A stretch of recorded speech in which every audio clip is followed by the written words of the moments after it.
Olá, meus caros e minhas caras, como vocês estão? Eu espero que muito bem. Sejam bem-vindos a mais um vídeo do canal Doni Correia, uma teia de ideias. Doni Correia, sou eu, este que vos fala, mestre e doutor em Estética e História da Arte, membro da Associação Brasileira dos Críticos de Arte e da Associação Brasileira de Críticos de Cinema.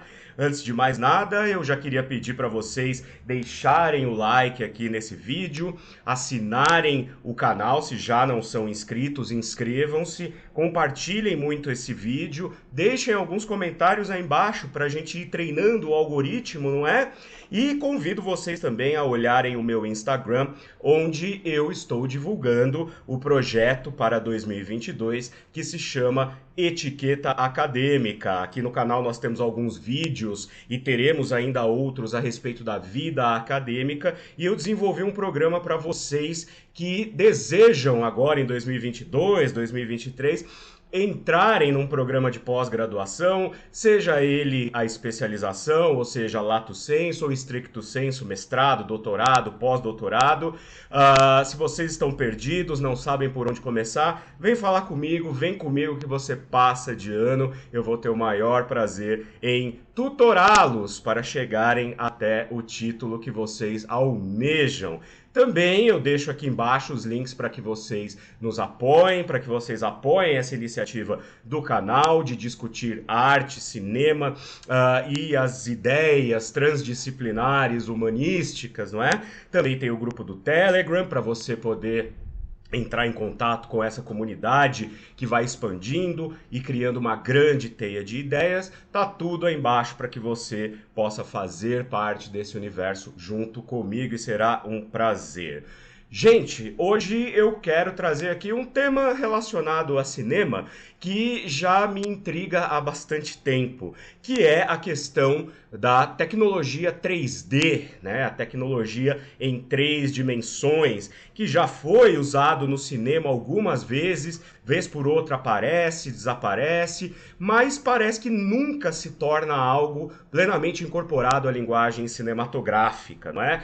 Então eu quero fazer esse vídeo aqui para a gente entender um pouco primeiro o que é essa tecnologia e como ela aparece no cinema e por que ela tem sido uma grande dor de cabeça na realidade, já que os estúdios em alguns momentos aí da história do cinema investem nessa tecnologia do 3D, né, para dar assim um clima mais épico para os seus filmes, mas depois se retraem, voltam para o 2D, porque essa tecnologia é muito cara e nunca se completa, nunca é completamente introjetada pelo espectador, ou seja, o cinema ainda não encontrou uma forma de assimilar a tecnologia 3D como linguagem. E o que eu quero dizer com isso? Vamos voltar lá para trás, vamos voltar para o começo do cinema. Tudo que a gente conhece em termos de cinematografia, de linguagem cinematográfica, foi aparecendo aos poucos ao longo da história do cinema e sendo incorporado como linguagem para poder aperfeiçoar o ato de se contar uma história na tela do cinema de maneira que o espectador se impressione com isso, se emocione de uma maneira eficiente, não é? Então, se a gente voltar lá atrás, no começo do cinema, nos primeiros filmes dos irmãos Lumière, do Thomas Edison, a gente vai ver que eram cenas cotidianas, filmadas na rua. De repente surge o Georges Méliès, que quase que por acaso, por um acidente, descobre o potencial de criação de efeitos especiais no cinema, simplesmente por parar a câmera, mudar as coisas que estão ali na frente da lente e depois começar a filmar de novo, de maneira que isso crie um efeito estranho para o espectador. Então a pessoa está lá, de repente ela desaparece, ou ela vira uma outra coisa, ou a fusão, né, de duas imagens criam uma ilusão de ótica, e assim é. Isso foi incorporado ao cinema como uma forma de se criar ficção, né? Histórias ficcionais, e não somente aquelas coisas que são mostradas do cotidiano, nas ruas, nas casas das pessoas, como os primeiros filmes, que o trem chegando à estação, não é? Que era já tão impressionante para a plateia, né? Foi melhorado a partir dessas experiências do Georges Méliès. Depois a gente vai caminhando e chega até o momento em que o D.W. Griffith, né, o David Wark Griffith, constrói ali uma espécie de experiência de linguagem cinematográfica, tentando independer o cinema do teatro. Então aí nós já não tínhamos mais aquele plano fixo em que as pessoas entram e saem ali sem nenhum corte, né? Quer dizer, não tem um plano próximo, não tem um traveling, não tem um plano e contraplano. O Griffith vai aperfeiçoando isso nos dois filmes que eu sempre comento, né, que é o Nascimento de uma Nação, de 1915, e Intolerância, de 1916. Ele cria a montagem paralela, a ação paralela e a ação concomitante, né? Há uma pequena diferença aí entre esses dois tipos de linguagem. Mas, para nós aqui interessa saber que o Griffith faz, então, é descobrir que se ele aproxima um pouco mais a câmera, ele consegue enfatizar determinada ação, se ele coloca planos e contraplanos dos personagens, ele consegue criar um paralelismo entre as ações ali, que dão um efeito muito interessante narrativo, né? E deixam o cinema mais dinâmico. Aí a gente pode ir depois mais para frente para a chegada do som no cinema. Comentava-se muito ali, né, no final dos anos 20, começo dos anos 30, se o cinema sonoro ia de fato permanecer, se ele ia pegar, se ele ia virar uma moda, se ele ia cair no gosto popular, né? Ou se era só uma coisa para chamar atenção, porque as pessoas ficavam ali dançando na frente da tela, cantando e a música rolando. De alguma forma, o cinema conseguiu trabalhar bem a assimilação do som no cinema, né? O som inventivo, não é? Aquele som que enfatiza determinada ação. Então, o cinema mudo, ele acabou caindo em desuso e o cinema sonoro prevaleceu, né? A mesma coisa acontece com a cor, todo mundo dizia, nossa, mas a cor, né? A cor vai machucar os olhos do espectador. O Disney, quando fez a Branca de Neve e os Sete Anões, diziam para ele, mas um desenho colorido de 1h30 de duração, ninguém vai querer assistir isso. E as pessoas gostaram e a tecnologia foi vendo que a cor também poderia ser... o cinema foi entendendo que a cor também poderia ser usada de maneira criativa. E de fato, né, começaram a surgir experiências. O próprio Sergei Eisenstein, né, na União Soviética, ele já pensava de uma forma um pouco mais avançada o uso da cor no cinema e assim por diante. O que eu estou querendo dizer é que todas essas tecnologias novas que foram surgindo, esses descobrimentos tecnológicos e estilísticos foram sendo muito bem incorporados pelo cinema porque, de alguma forma, existia uma interação entre forma e conteúdo. Isso é muito importante. Ou seja, de um lado você tem uma história que precisa ser contada e do outro você tem algumas ferramentas ali soltas que você pode empregar. A montagem paralela, o som, as cores, e isso faz com que o cinema vá se desenvolvendo de uma maneira satisfatória, quer dizer, incluindo bastante novidades. Agora, aí a gente chega no 3D. E o 3D ele tem um problema que também fez com que outros recursos, como a lente CinemaScope, o som estereofônico nos anos 50, né, também não fossem muito adiante. Os primeiros filmes em 3 dimensões, 3D, né, eles começam a surgir ali no começo dos anos 50. Tem um filme do Alfred Hitchcock, né, Diz que M para Matar, que é em 3D, né? Foi originalmente lançado em 3D, quando o óculos 3D ainda era aquele de papel com uma lente azul e uma lente vermelha, né? E a pessoa colocava então essas duas cores juntadas ali, davam a impressão de que as coisas estavam saindo da tela, de que tudo era muito maior e tal, né?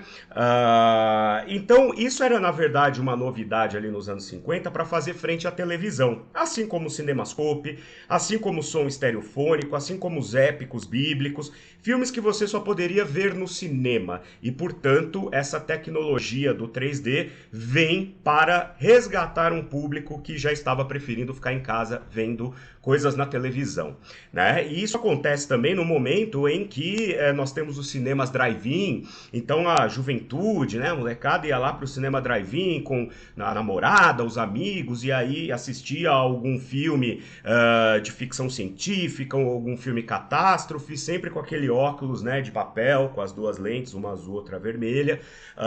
E isso foi uma febre ali nos anos 50, depois esmoreceu um pouco, né? né? Quer dizer, caiu um pouco já em desuso porque a novidade perdeu a sua verve ali, né? Como tudo, na verdade, em vários momentos da nossa vida, existem coisas que são interessantes e depois vão perdendo o interesse exatamente pela superexposição. E o 3D aconteceu isso. Há um revival do 3D nos anos 80. Tem até um filme do Jason, né? Sexta-feira 13, parte 3, que é em 3D, aquele filme do Sexta-feira 13 que tem uma trilha sonora meio disco no começo, assim. Eu adoro esse filme, mas originalmente ele foi lançado em 3D. Se eu não me engano, no começo dos anos 80 também teve lá Tubarão 3D, alguma coisa assim. Mas, de novo, com aquele óculos, né? De papel, lente azul, lente vermelha. Eu já vou falar para vocês o meu problema com esse tipo de 3D, né? E no começo dos anos 90, a gente tem talvez um outro grande boom do 3D quando estreia A Hora do Pesadelo parte 6, A Morte de Fred, né? Quem assistiu ao filme sabe que o último segmento desse filme, ele é todo em 3D, quando a personagem ali já tá, né, dentro da cabeça do Fred, do sonho dele e tal. Mas esse filme, quando lançado em 1991, 92, eu lembro de ter visto no cinema, mas como eu falei, daqui a pouco eu conto porque é que eu nunca consegui ver um filme em 3D nessa fase, né? E acho que o último grande boom dessa tecnologia de terceira dimensão vem a partir de Avatar, de 2009, né? Aí se torna realmente um momento em que a tecnologia da pós-produção ela já é muito melhor, muito mais avançada, então chama atenção ir ao cinema, assistir ao filme do James Cameron em 3D e a partir daí começa um novo período para os filmes em terceira dimensão. Só para vocês terem uma ideia aqui, o boom foi tão grande, eu peguei aqui alguns títulos, ó. Se a gente pegar de 2009 em diante, que é essa fase já mais tecnológica do 3D, a gente tem Gravidade, a gente tem Avatar, Como Treinar Seu Dragão, Viagem ao Centro da Terra, Toy Story 3, Beowulf, A Travessia. Em 2006 já havia saído uma versão adaptada para o 3D do Estranho Mundo de Jack. E Titanic, eu acho que quando fez 20 anos, talvez, eu não sei exatamente, escrevam aí embaixo, mas Titanic, salvo engano, recebeu uma reedição para cinema com o 3D. Agora a diferença é a seguinte, o 3D nessa segunda fase, ele vem com um novo óculos, que é aquele óculos rígido, né? Parece um óculos escuro mesmo, que ele veda toda a nossa visão e a gente não percebe, né, as cores, a cor azul e a cor vermelha ali, mas tem uma película dentro daquela lente que parece toda preta, né? E quando a gente olha para a tela, isso se sobrepõe.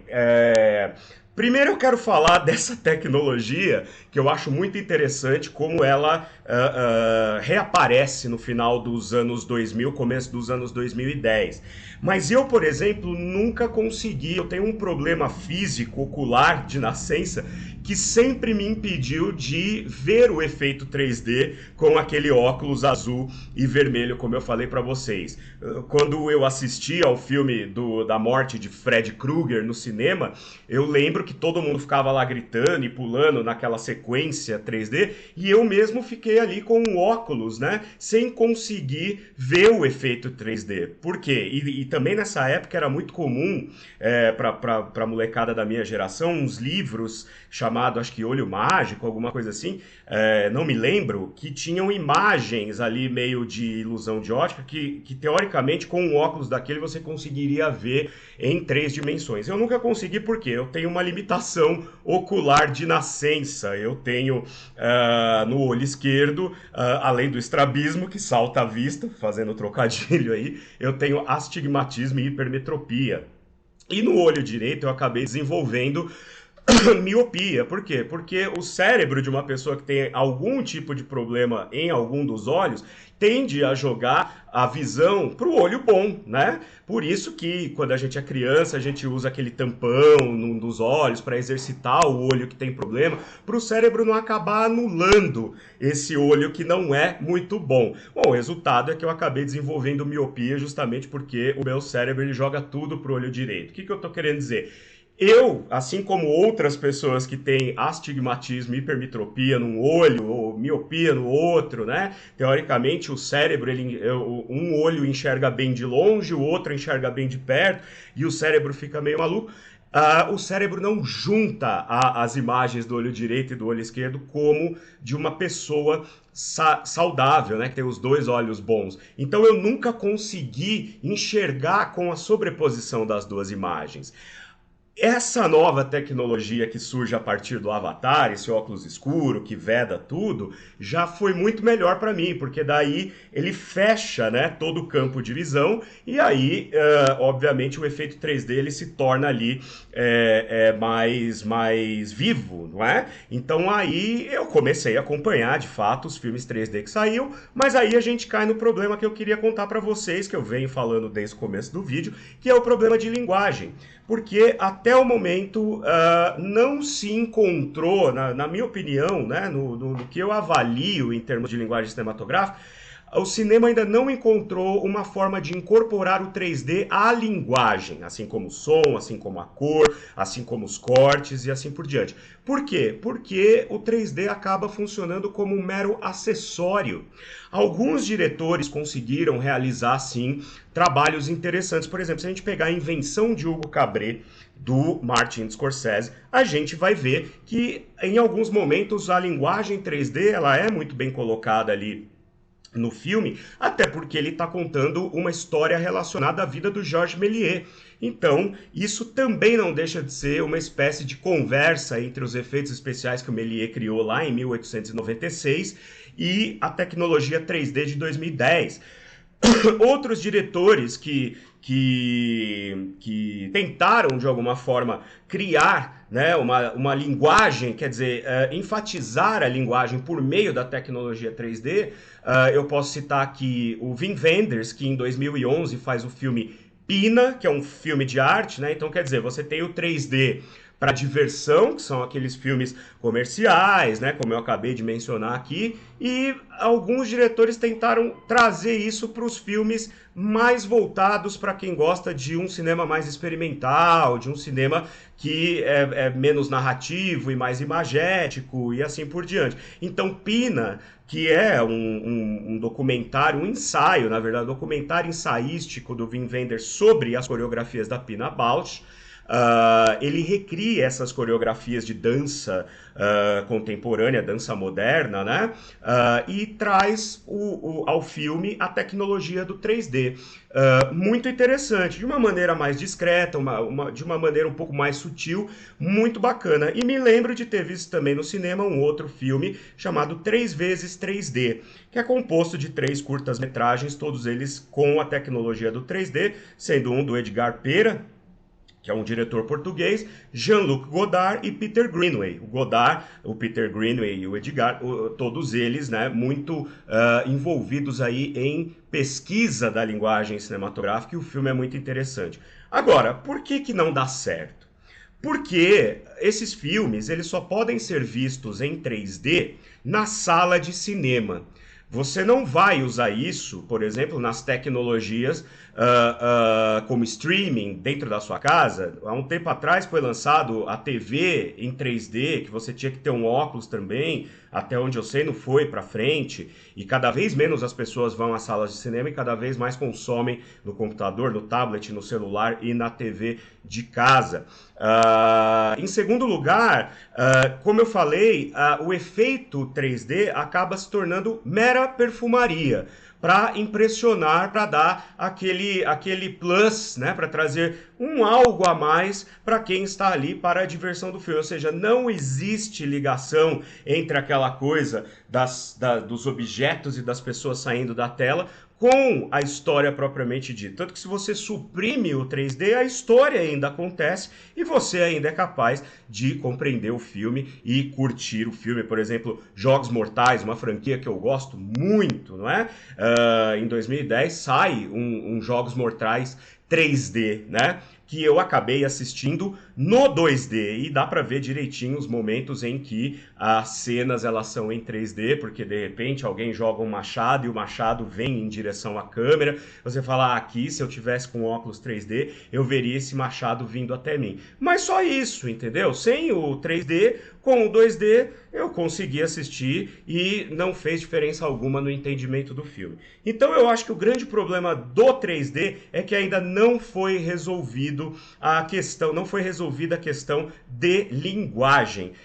Colocar o 3D para funcionar como um elemento dentro da estética do filme, de maneira que, sim, seja essencial, que sim, seja preponderante, seja importante, não seja só uma perfumaria. Foi mais ou menos o que aconteceu na virada dos anos 2000 para os 2010, quando começaram a surgir os filmes mudos. Lembram-se? O Artista, Branca de Neve, filmes que tentavam emular o cinema mudo de novo, que também não foi para frente. Por quê? Porque não havia sentido, era um exercício formal. Ninguém vai levar, hoje em dia, os filhos para irem ao shopping assistir a um filme da Pixar mudo.